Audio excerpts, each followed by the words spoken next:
Oi, gente. Enfim, eu fechei o parênteses lá de Lucas no dia de ontem e hoje a gente voltou para Mateus no capítulo 20. E Mateus no capítulo 20, no verso 17, diz que Jesus já estava fazendo aquele caminho de subida para Jerusalém, que foi o que a gente leu também em Lucas, na cura dos 10 leprosos. Ele estava de caminho para Jerusalém, e é uma subida, e tinha que passar pela Samaria. Vocês estão vendo como os contextos estão postos do ponto de vista geográfico. E aqui o contexto se acentua mais ainda. Provavelmente, tendo passado pela Samaria, houve algum tipo de necessidade, ou algum tipo de desejo ou de vontade, ou alguma circunstância que os tangeu um pouco mais na direção do deserto da Judéia, na fronteira com o Rio Jordão, aonde fica a cidade de Jericó, até o dia de hoje, que é uma cidade de 8, 10 mil anos de idade. Teoricamente falando, ela é mais velha do que a criação do mundo, de acordo com o literalismo dos judeus e dos arqueólogos, que não tem explicação para isso, mas ficam insistindo no fato de que Deus criou o mundo inteiro há 7 mil anos atrás, o que é uma coisa de... E nem mais na escola dominical as crianças conseguem lidar com uma informação dessa. Fato é que eles desceram da Samaria e conseguiram e chegaram a Jericó.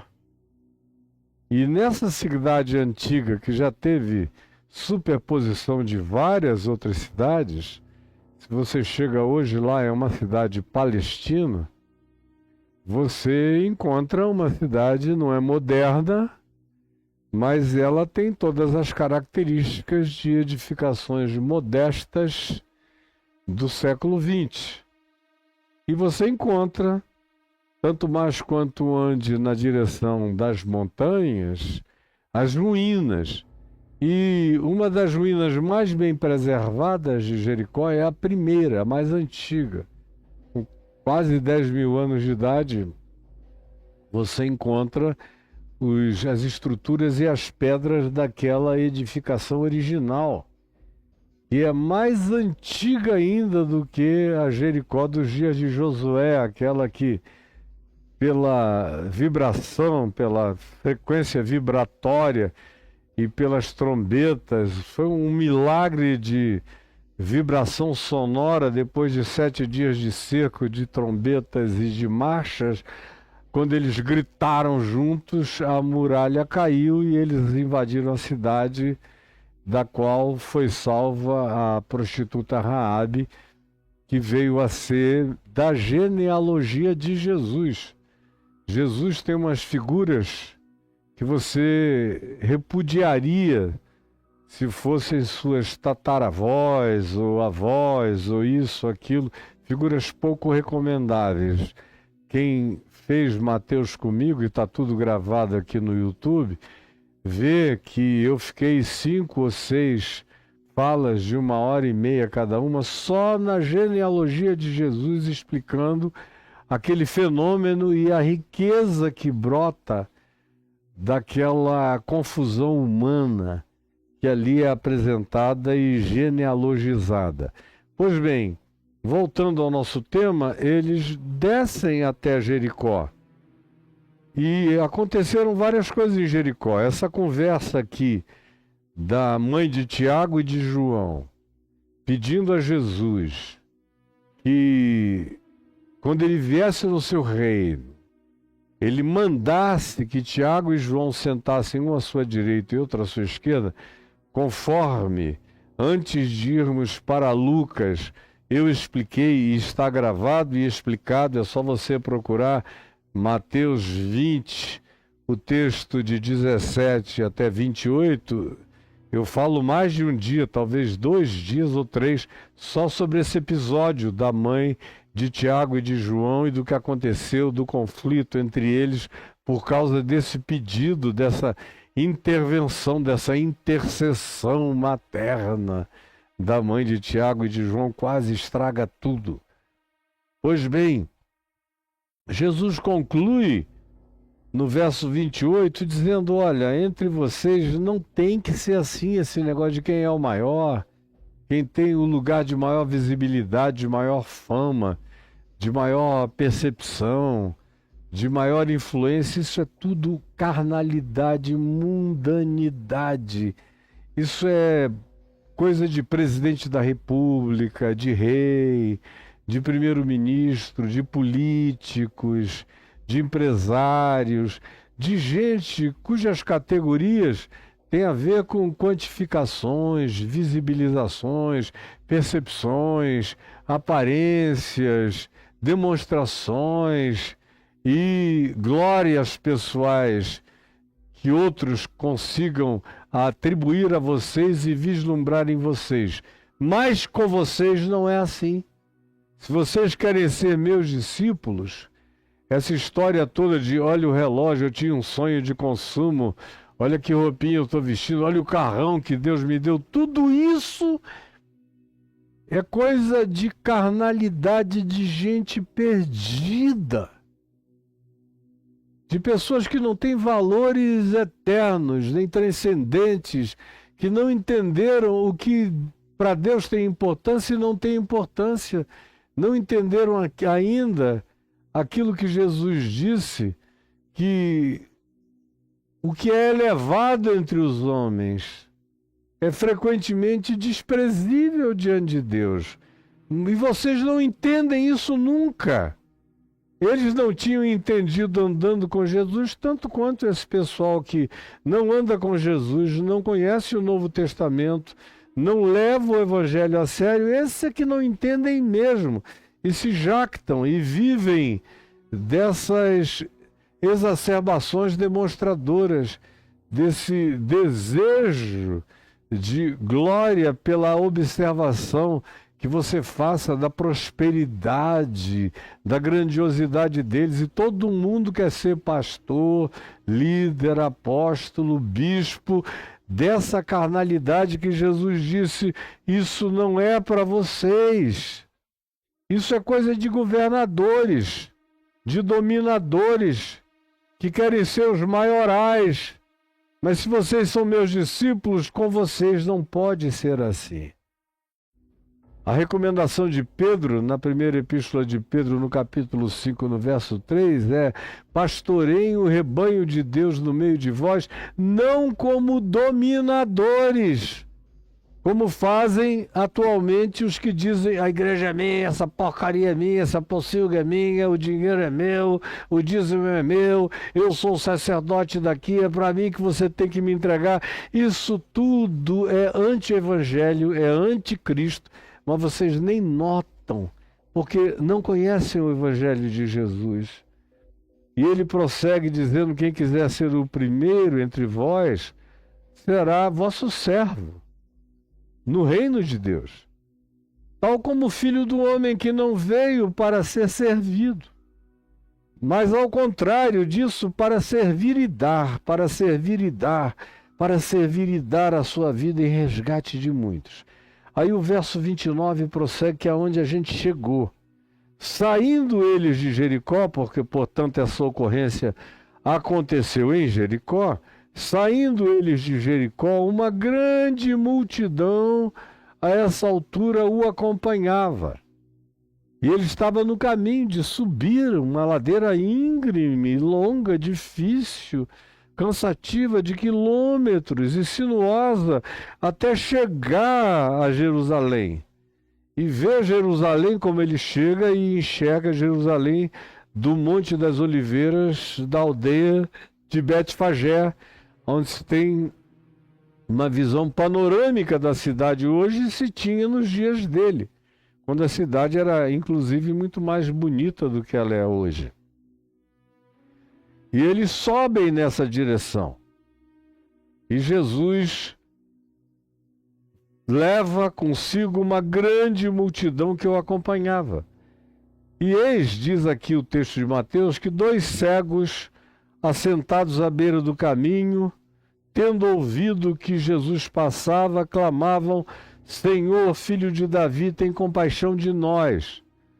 Vocês já notaram como o Novo Testamento não tem nenhuma preocupação com precisões numéricas? Como esses 3 evangelhos chamados de sinóticos, Mateus, Marcos e Lucas, que contam frequentemente a mesma história, têm detalhes diferentes. Por exemplo, Mateus é aquele que diz que em Jericó havia 2 cegos. 2 cegos. Mas em Marcos e em Lucas não são 2 cegos que aparecem. Embora, o que a gente deduz? Havia 2 cegos. Mas um deles era um cego conhecidíssimo, que tinha nome para todo mundo, que eventualmente já estava naquela condição há muito mais tempo, que tinha uma relação social com a cidade de Jericó intensa, que era um mendigo de muita expressão, possivelmente de fala, de extroversão, de comunicabilidade, e era muito mais conhecido do que o outro que o acompanhava, que podia ser uma pessoa mais nova, que tinha ficado ao lado de Bartimeu justamente porque ele era uma figura conhecida naquela cidade de Jericó, que não era tão grande, mas tinha bastante gente. E aí, por alguma razão, como a gente encontra na mendicância, não é anormal que um mendigo mais jovem ou mais novo no pedaço se aproxime de um mais antigo, mais bem relacionado e que seja generoso o suficiente para dizer: fica aqui comigo. Mas não há nenhuma contradição, é só um detalhe que traz, inclusive, a meu ver, muito maior validação e corroboração ao próprio texto em questão, porque se tudo fosse completamente igual, era cópia.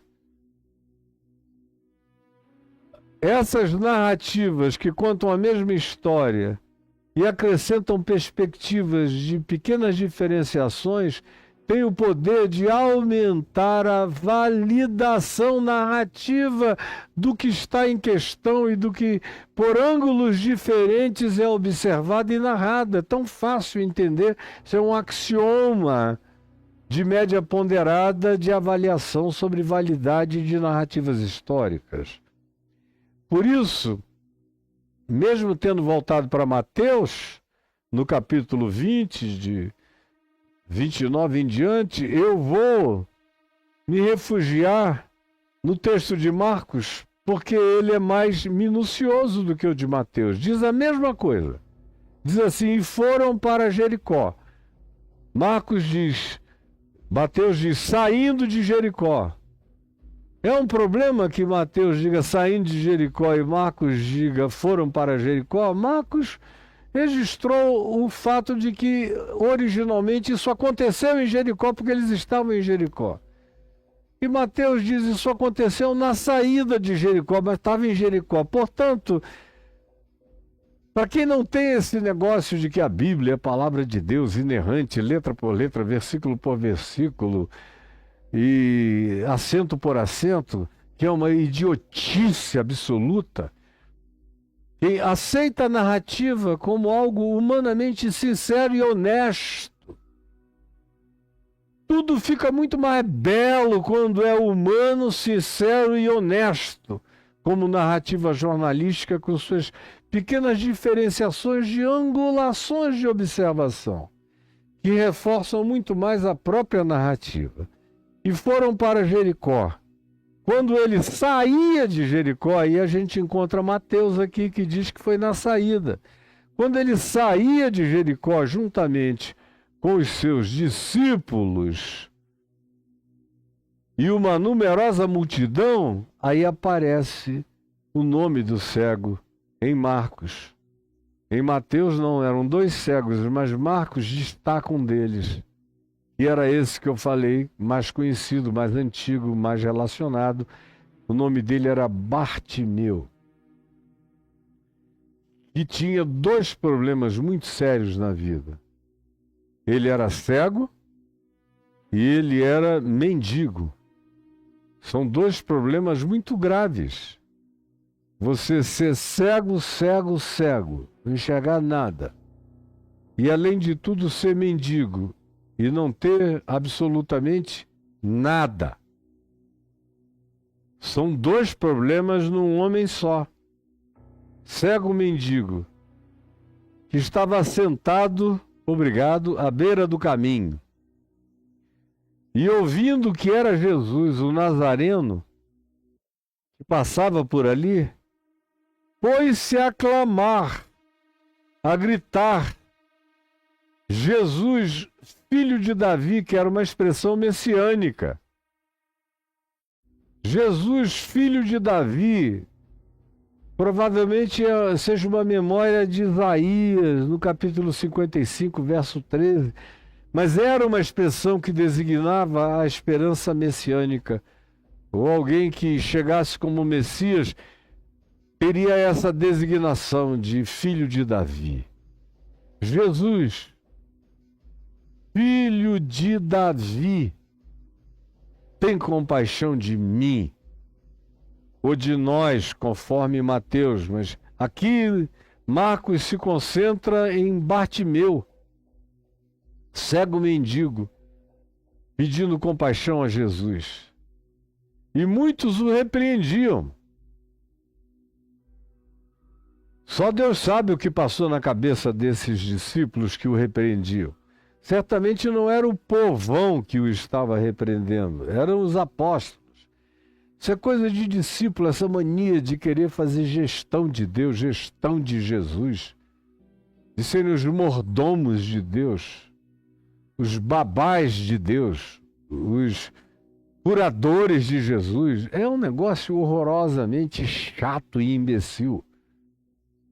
Mas estão eles aqui repreendendo o cara, para que se calasse, calado.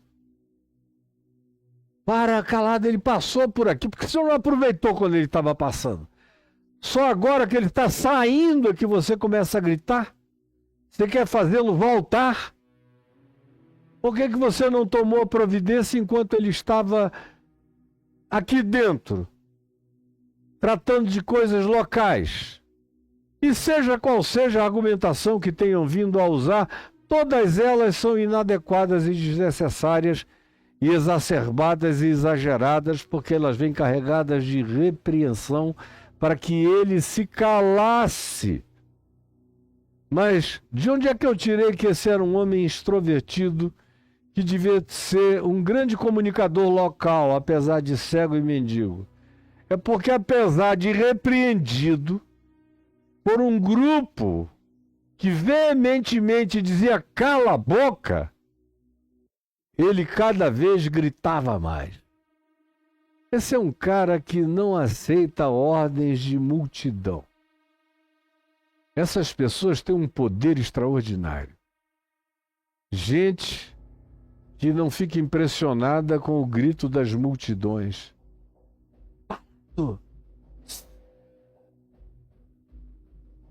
Cala essa boca! Não está mais na tua hora de falar. Cala a boca, já morreu, disse Bartimeu. Quem manda na minha boca sou eu. E ele cada vez gritava mais e mais e mais. E quanto mais diziam cala a boca, mais ele dizia cala a boca, já morreu. Quem manda na minha boca sou eu. E clamava mais e mais. Jesus, filho de Davi, tem compaixão de mim.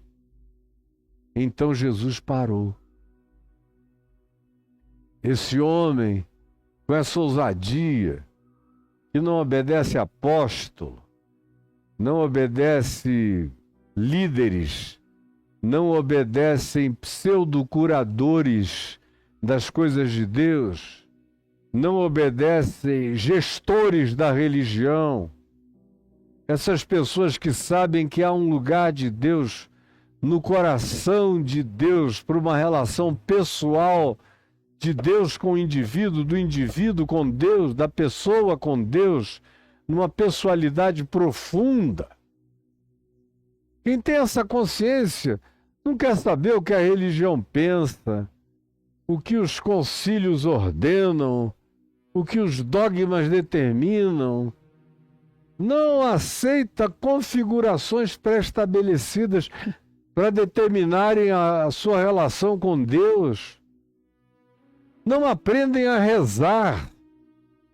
Elas oram com espontaneidade a oração que lhes brota do coração. É um pessoal que não vive de decorar nem de repetir. Eles têm o sem pessoal deles, a palavra deles, a vontade deles, as convicções deles e a ousadia em fé de expressarem-se diante de Deus independentemente da opinião da maioria ou do grande público ou das autoridades religiosas, que no caso é o papel que os apóstolos e discípulos de Jesus cumprem aqui, e Jesus os deixa falando sozinhos. Jesus deixa essas pseudo-autoridades do Evangelho, que só estavam caminhando com Jesus há 3 anos, mas já estavam achando que tinham dominação sobre quem vem, quem não vem, fazendo triagens e coisas do tipo, como é tão pateticamente comum que aconteça e a gente assiste na igreja o tempo todo, aonde a doença desses discípulos se manifesta mais do que em qualquer outro lugar. Jesus parou. Contra a opinião dos discípulos, do grito da maioria, dos cala-bocas, ele ouviu a voz de Bartimeu. Aquela voz que não tinha respeitos humanos e não temia multidões, e não aceitava dogmatizações sem explicação, que não aceitava a ordem do tipo, passou da hora de falar com Deus, agora não mais. Quem aceita esses comandos vive sob a dominação dos controladores da religião. Agora, os que não aceitam esses comandos, os que não se conformam com este século, em nenhuma perspectiva deste século, seja a mais externa e mundana de todas, como ilustrado por Jesus, dos reis, governadores e autoridades, eles é que são assim, vocês não são assim. Ou também aqueles que não se conformam com este século, quando o século é caracterizado pela fala de Pedro, Tiago, João, apóstolos, discípulos, que já estão há mais tempo e que acham que têm o poder de fazerem triagem para determinar quem Jesus cura, quem Jesus não cura, quem Jesus atende, quem Jesus não atende. E olhe, eles tinham acabado, os 10 apóstolos, de ficarem zangadíssimos com Tiago e João por causa daquela intercessão insensata da mãe deles.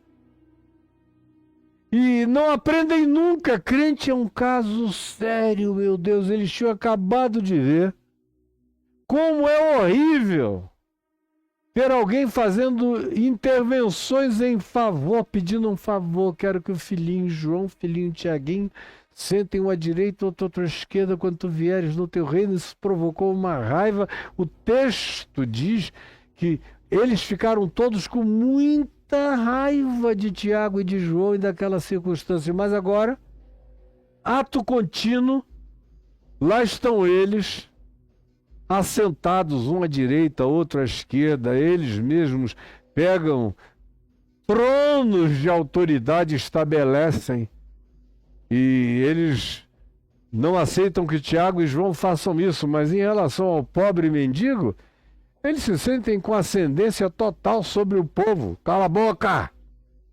Passou a hora! É síndrome de pastor, de padre, de sacerdote, de teólogo. Todo mundo que acha que tem um pouco mais de conhecimento e de experiência começa a querer ser dominador do rebanho e dar ordem nos que clamam desesperados, precisando de socorro. Mas Jesus parou. Parou contra a vontade dos discípulos, dos apóstolos, dos crentes, do conselho de apóstolos, de qualquer um, da maioria da multidão. A voz do povo não é a voz de Deus, quando a vontade de Deus é curar um indivíduo sozinho, mesmo que o povo inteiro diga não. Não há democracia quando se trata do exercício da soberania, do amor de Deus em favor de carentes necessitados. A maioria pode dizer, nós não gostamos, mas se Deus gostar, Ele anda contra você, Ele atropela você na direção do Bartimeu necessitado. E vá dormir você com esse barulho. Essa é a verdade do Evangelho. É assim que o Espírito Santo age, conforme Jesus nos mostra que Ele próprio, Jesus, agia. Parou Jesus. Contra as vozes que diziam, cala a boca, para o cego. Parou Jesus. Chamou. Vem cá, meu filho. Aí os crentes já começam a olhar, porque crente é muito covarde também. Estão ali cheios de ordens. Aí Jesus para e não dá a mínima para eles e enxerga o marginal, o abandonado, e diz, vem cá, meu filho. E o chamou. Então eles entram na história agora. Os mesmos que estavam dizendo, cala a boca, não fala, foram correndo e chamaram o cego dizendo, olha, é muita hipocrisia, cara, me cansa. Dizendo-lhe, tem bom ânimo, meu filho. Os mesmos que diziam, cala a boca, quando viram que Jesus virou, parou e disse, vem cá, meu filho, mudaram de opinião e disseram, glória a Deus, sem este poder não vai. Tudo hipócrita. Chamaram então o cego, eles mesmos que o queriam calar, dizendo, olha só, como de cala a boca, eles mudam para tem bom ânimo. Dá para confiar em gente assim? Que não tem espigão, que não tem consciência, que não tem opinião sincera, que não tem profundidade, que não tem maturidade, que agem conforme as suas conveniências. Quando acham que a direção de Deus é uma, eles mandam o mundo inteiro calar a boca. Quando veem que ninguém dá ordens a Jesus e ele anda na direção daquele a quem ele quer abraçar, mesmo que unanimemente todo o corpo de discípulos diga cala a boca para essa pessoa, mas vem que Jesus não cala a sua boca diante de nenhum concílio de igreja, religião, dogmas e doutrinações. O amor dele transcende esses dogmas medíocres das opiniões circunstancializadas pelos apóstolos do seu próprio ego, e chamam o homem, e na mesma hora eles dizem, ele está te chamando, vem e tem bom ânimo. Levanta-te, ele te chama. Aí já começam a dar outras ordens, já vão em outra direção. Já começam até a querer determinar como é que o cara tem que se aproximar de Jesus. Ó, bom ânimo, hein? Melhor cara possível. Levanta. Ele está te chamando. Aproveita.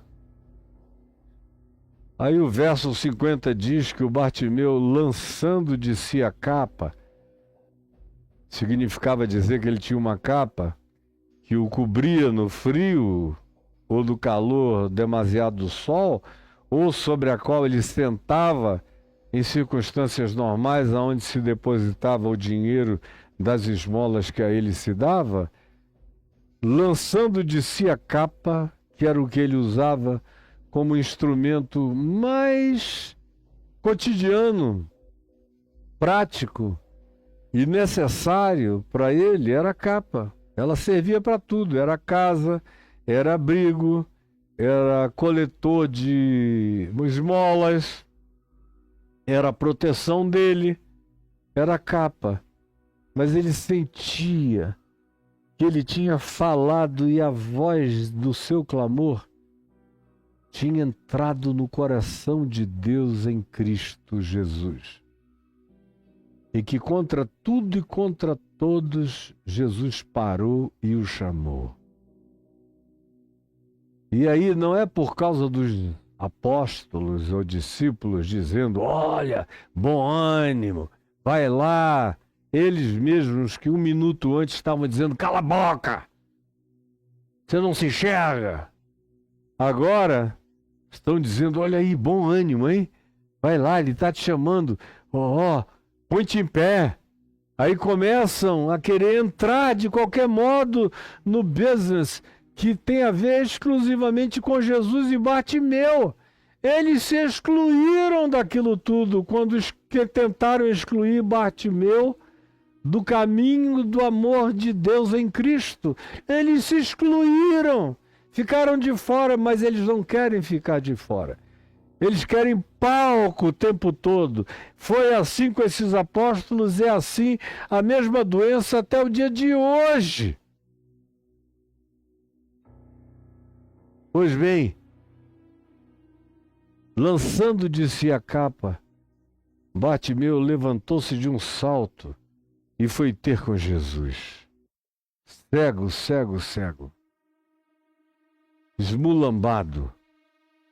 Então perguntou-lhe Jesus, que queres que eu te faça?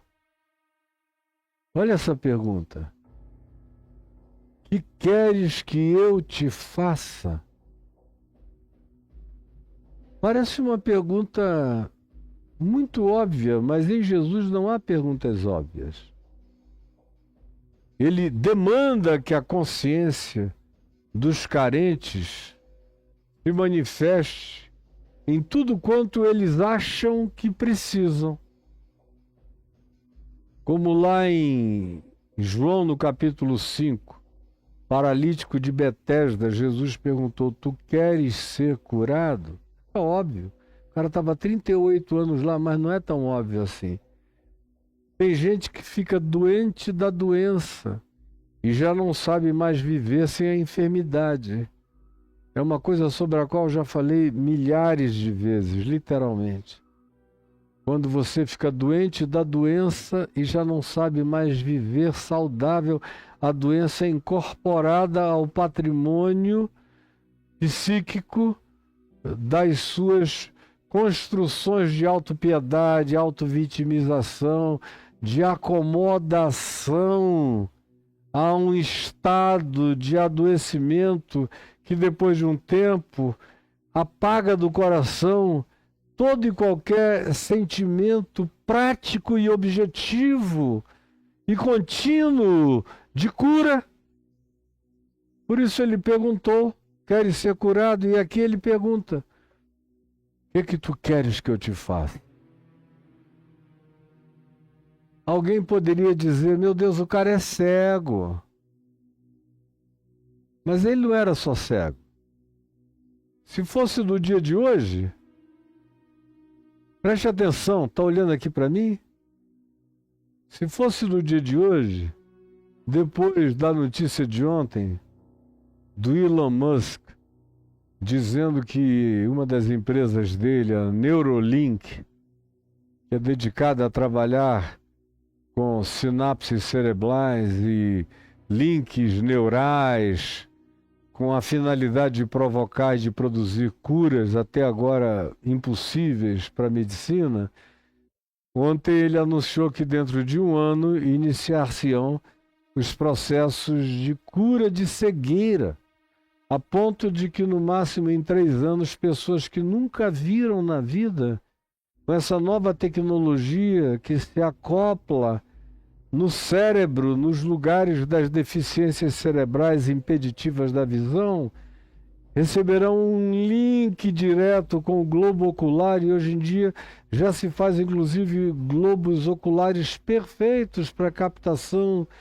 de fótons que são levados para o cérebro para serem decodificados em imagens. Tem uns que têm o globo ocular bom, mas tem defeito no processamento da leitura de imagem, por isso a gente enxerga com o cérebro, não com os olhos. Mas o que se anunciou no dia de ontem é que dentro de um ano começam a ver as curas mais superficiais de cegueira, dentro de 3 anos até cegos de nascença vão voltar a ver. Então imagina, se fosse hoje isso, o cara é cego e mendigo.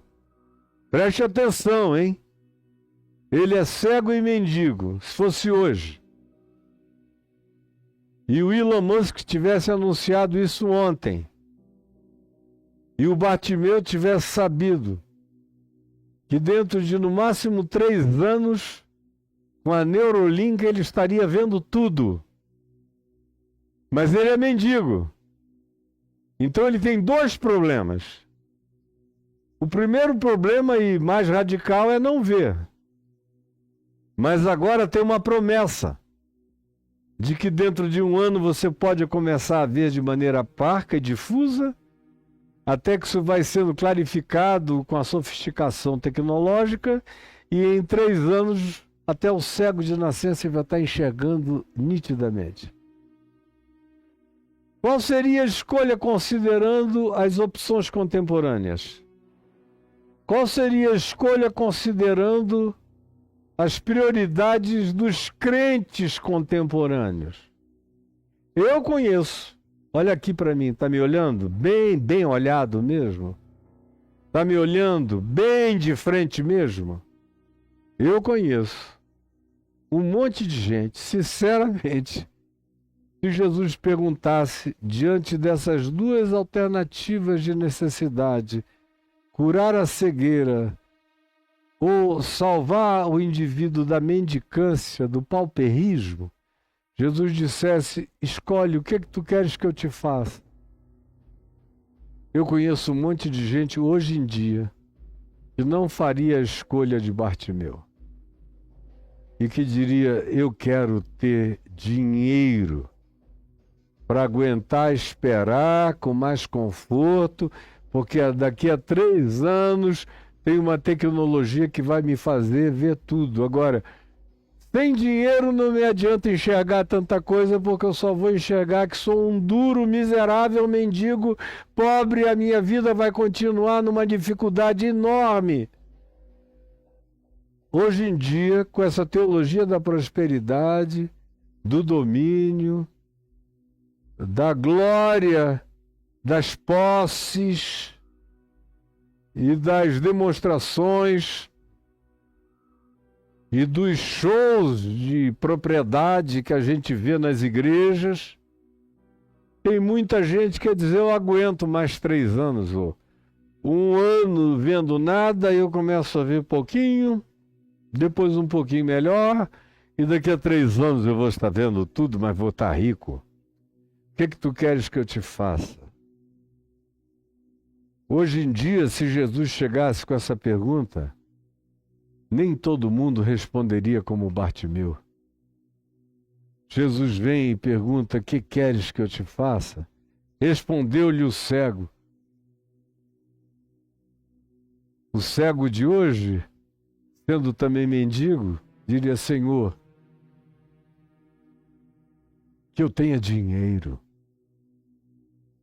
faze-me próspero, porque daqui a um tempo, com dinheiro no bolso, o meu problema estará resolvido. Era também uma tentação para o Bartimeu, que era cego e mendigo. Poderia ser para ele uma dúvida. Talvez, eventualmente, por essa razão é que Jesus tenha perguntado: o que é que tu queres que eu te faça? Porque toda vez que o indivíduo tem uma escolha, Jesus demanda que ele escolha. Preste atenção no que eu estou dizendo aqui.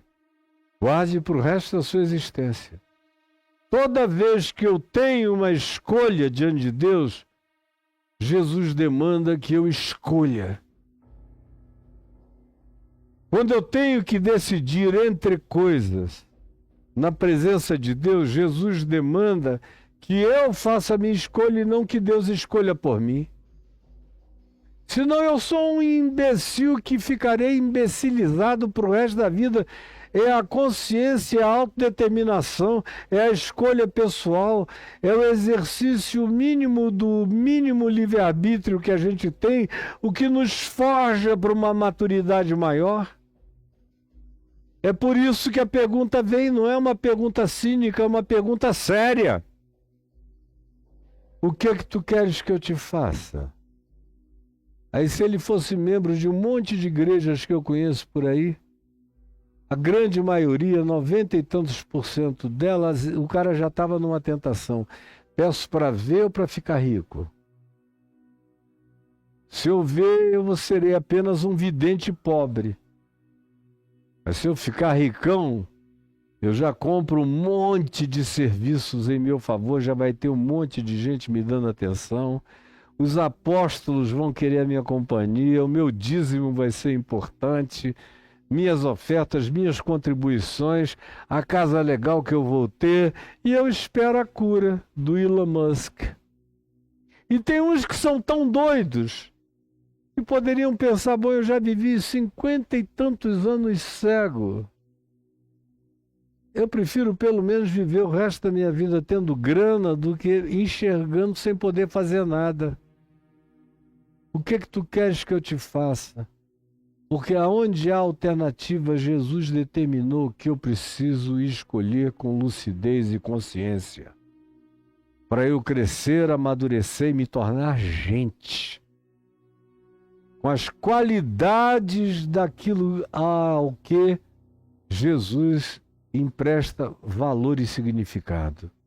O que tu queres que eu te faça?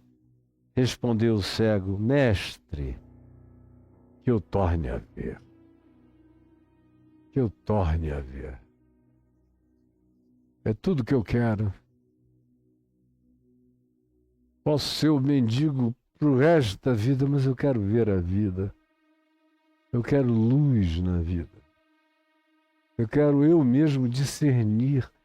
Eu quero saber por onde eu ando. Eu quero escolher os caminhos. Eu quero ver as faces. Eu quero discernir as pessoas. Não há nenhum dinheiro ou poder de nenhuma natureza que vá ser superior a essa riqueza interior de carregar minha própria luz, meu próprio olhar, minha própria visão, minha lucidez e minhas próprias escolhas. Não há tesouro maior do que esse. Eu quero é ver. De certa forma, foi o que eu pedi a Jesus, embora eu não fosse mendigo, mas eu era espiritualmente cego. E quando eu me converti, com aquele monte de ofertas pentecostais à minha volta, eu me converti numa Assembleia de Deus. Os primeiros amigos que eu tive foram da Assembleia de Deus de Manaus. E aí eles viram que eu era um peixe grandão, era um tubarão branco que tinha se convertido aí, crente adora pescar um tubarão branco, uma baleia jubarte. Era isso que eu era na cidade, aquela figura visualizável. Então, toda hora tinha gente lá em casa, quase todos eram pentecostais, todo mundo queria que eu falasse em línguas, que eu profetizasse, que eu pedisse a Deus visões e dons de milagres e de curas.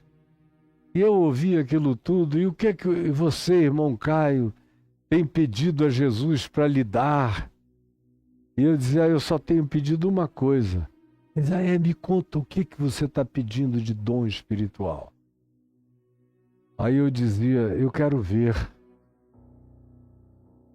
Não era essa palavra, a frase que eu dizia. O que eu dizia, eu quero ter discernimento. O que equivale a ver. Ou então eu dizia, eu quero ter conhecimento, ciência espiritual. O que equivale a ver. Ou às vezes eu dizia, eu quero ter sabedoria no Espírito Santo. Para distinguir as coisas, o que equivale a ver. Eu nunca pedi nada. Senhor, me unge com dons de milagres, de curas. Eu comecei a ver que essas coisas todas acompanhavam aqueles que creram. Eu me converti num dia, logo, pouco tempo depois, meu pai já me botou sozinho para expulsar demônios. E não me deu nenhuma aula preparatória. Quando eu vi, lá estava eu com cada maluco doido, de faca na mão, expulsando demônios para todo lado, na autoridade do nome de Jesus, começando a discernir as coisas. Meu pai também dizendo, olha, quando alguém doente pedir para você orar, não fique se achando novinho na fé, recém-convertido, não pode tascar a mão na cabeça e orar com essa fé pura e genuína que Deus te deu, e você vai ver o que o Senhor vai fazer. E eu comecei a ver milagres, curas divinas acontecerem para todo lado. Então, esses sinais aí eu vi que iriam me acompanhar naturalmente se eu andasse com fé íntegra e sincera em Jesus. Agora, sabedoria, conhecimento, discernimento eram coisas para serem buscadas, cultivadas todo dia, checadas com o Evangelho, para que eu aprendesse com o passar do tempo a desenvolver a mente de Cristo em mim e enxergar, pudesse ver então tudo com os olhos de Jesus. Eu disse, eu quero é ver Jesus. É tudo que eu quero é ver nesse mundo. Eu não quero passar por aqui sendo levado pela loucura de ninguém, nem de todos, nem de muitos. Eu quero andar contigo. E só contigo. E enxergar o caminho que tu propuseres para que nele eu ande. Então Jesus lhe disse, vai, a tua fé te salvou. Não há nenhuma classe de catecúmenos, não tem ninguém separado para ensinar Bartimeu, primeira lei espiritual, segunda, terceira, quarta, o que você tem que fazer para poder receber Jesus, quer aceitar Jesus como Senhor e Salvador, essa palhaçada toda que não existe em Jesus nem no Evangelho. E eu só tenho interesse em seguir o Evangelho praticado, vivido, ensinado e encarnado por Jesus. Aí quando o homem faz a escolha existencial certa, para Jesus está tudo resolvido. Saber existencialmente escolher o que tem valor e o que não tem valor vale mais do que saber um monte de dogmas da religião que não tem valor nenhum. Então Jesus lhe disse, vai, a tua fé te salvou. Imediatamente ele tornou a ver. E aí o que aconteceu? E seguia a Jesus estrada afora. Ele, riquíssimo em Jericó, não teria ido com Jesus a lugar nenhum. Ele, vendo, mesmo sem nada, seguia Jesus estrada fora. Esse é o tesouro, essa é a riqueza, esse é o caminho, é essa a direção. No caminho, na verdade, na vida, andando na direção do que Jesus disse quando afirmou: na casa de meu pai há muitas moradas. Vem e segue-me. A tua fé te salvou. Ele imediatamente voltou a ver e seguia Jesus. Essa é uma palavra singela, mas de uma profundidade decisória extraordinariamente forte, que pode mudar toda a sua consciência, os seus significados, as suas escolhas, as suas determinações, e a partir disso você pode passar a enxergar com a mente, a ganhar a mente de Cristo, os valores de Cristo, os significados de Jesus. E se você abraçar esses significados, você passa a ver. E aí você passa a seguir.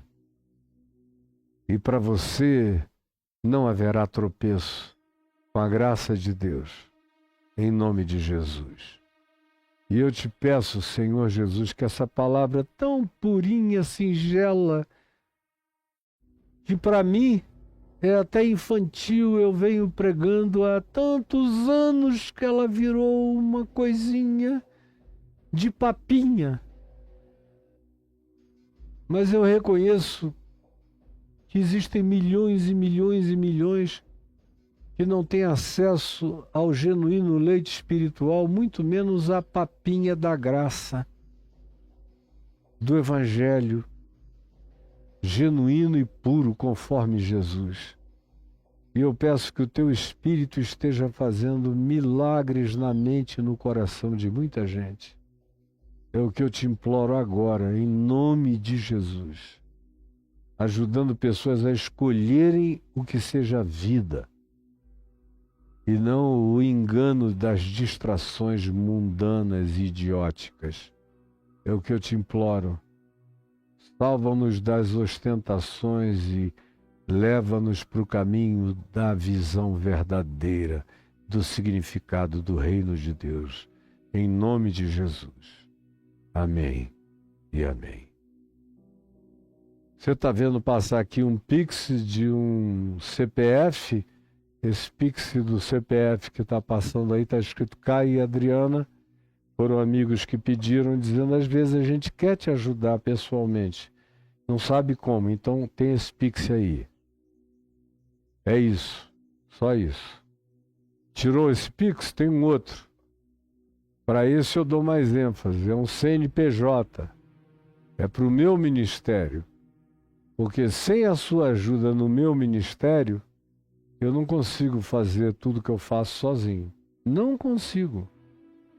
Eu tenho que ter gente aqui, gente no Rio, gente em São Paulo capital, no interior de São Paulo, no interior do Espírito Santo, até amigos trabalhando comigo nos Estados Unidos. Tem 2 me ajudando. Meu amigo Lácio, que me ajuda sempre. E ele pode fazer isso como um voluntário de altíssimo nível. E a querida Emily, que viajou comigo, ela e o Diogo, o maridão lindo dela, pelo Egito, e que tem me ajudado muito, fazendo edições, cortes, me mandando coisas, porque, como eu já tenho dito aqui, o que eu mais preciso hoje é de editores e de gente que corte, recorte, distribua pela rede toda as coisas que eu produzo, que são em quantidade muito maior do que eu tenho de gente para recortar. Eu produzo dezenas de vezes mais do que o povo que trabalha comigo consegue dar conta.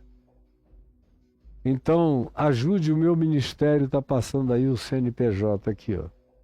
Anote e contribua. Para aqueles que dizem, tem outra alternativa, porque tem gente que implica com tudo, né? Tem gente que implica com Pix. Então, para você que tem implicância com o Pix, você tem sim. Escreva caiofabio.com.br. Escreveu? Agora Enter. Entrou aí, ó, no meu blog. Tá clicando branquinho em cima lá. Aquela, tá piscando ali. Clique em contribuições. Obrigado, digo eu. Aí tem 2 bancos, Santander e Banco do Brasil, com as contas e os seus respectivos CNPJs, para você fazer depósito de transferência bancária em conta bancária do Santander e do Banco do Brasil. Aí clique aí no pretinho, mais opções de contribuições. Tem de novo Santander e Banco do Brasil para depósito de transferência bancária. E embaixo é a novidade que pode ser para você, para nós ela sempre existiu aqui. Cartões de crédito Visa, Mastercard, American Express, Diners Club, cartão Elo, para quem quer programar contribuições para meses adiante e não quer esquecer, quer que entre sempre. A gente agradece muito essas contribuições pré-programadas. Embaixo tem o PagSeguro e para quem mora no exterior tem o PayPal. Em qualquer lugar da Terra você pode entrar, clicar no PayPal e nos ajudar e mandar a sua oferta para sustentar o nosso ministério, pelo que eu vou ficar infinitamente grato a você, meu filho, minha filha, meu querido, minha querida. Tá entendendo? E agora, mais do que isso, eu não paro aqui. O que eu quero mesmo é que você adquira os meus cursos. Aí você diz como? Escreva caiofabio.com.br/cursos. Está escrito aí? Clique. Entrou. E os cursos estão aí. Reconexões, Jesus, a chave hermenêutica, ativado, dilúvio, apocalipse. Cada um deles é só clicar em cima que eu vou aparecer num vídeo de 2, 3 minutos explicando o que eu vou entregar para você nesse curso. Quer ver? Clica aí. Eu vou aparecer falando. E é uma explicação de tudo que tem no curso. Então eu não vou perder meu tempo explicando para você o que já está explicado e até melhor explicado aí, curso a curso. É só entrar no caifab.com.br/cursos, escolher qual é o curso que você quer saber a respeito e alcançá-lo para você. Mas nesses dias eu estou divulgando enfaticamente o curso que eu estou entregando agora, oferecendo agora, O Poder dos Salmos. Olha ele aí, novinho, é o curso mais recente. Eu peguei os 150 salmos, os subdividi em várias subdivisões. Usando Jesus, a chave hermenêutica, eu tirei tudo aquilo que está obsoleto, caduco, que faz parte agora do Alzheimer da Escritura do Velho Testamento, que em Jesus caiu em obsolescência, que foi vencido pela revelação perene, peremptória, eterna e inapagável do Evangelho de Jesus, que é o que eu tenho como única referência de fé e de prática para mim. E aí o que eu fiz? Tendo Jesus como chave hermenêutica, os salmos estão aí, me mostra de novo os salmos. Eu peguei cada um desses salmos e os subdividi. Conclusão, lendo a partir de Jesus, cada uma dessas divisões se transformaram em evangelhos particularizados sobre temas os mais variados da vida. E eu quero que você vá lá e pegue o seu. Vá lá e pegue o seu. E eu espero que você vá lá e pegue o seu. Espero que tenha uma boa razão para tantas visitas aqui a esses celulares da minha frente. Eu espero que você vá lá e pegue o seu salmo, o poder dos salmos. É aqui, caiofab.com.br/cursos. Pode dizer, eu quero o poder dos salmos, lido e explicado, tendo Jesus como chave hermenêutica. Um grande beijo para você e a minha gratidão aos que colaboram e mandam aqui ofertas para mim. Hoje eu não falei com a minha mulher antes de vir para cá. Eu queria ter trazido os nomes dos que contribuíram esses dias e não pude fazê-lo. Mas você receba o meu carinho, a minha gratidão, o meu amor e o meu beijo fraterno. Que Deus nos abençoe, em nome de Jesus. Amém, amém e amém.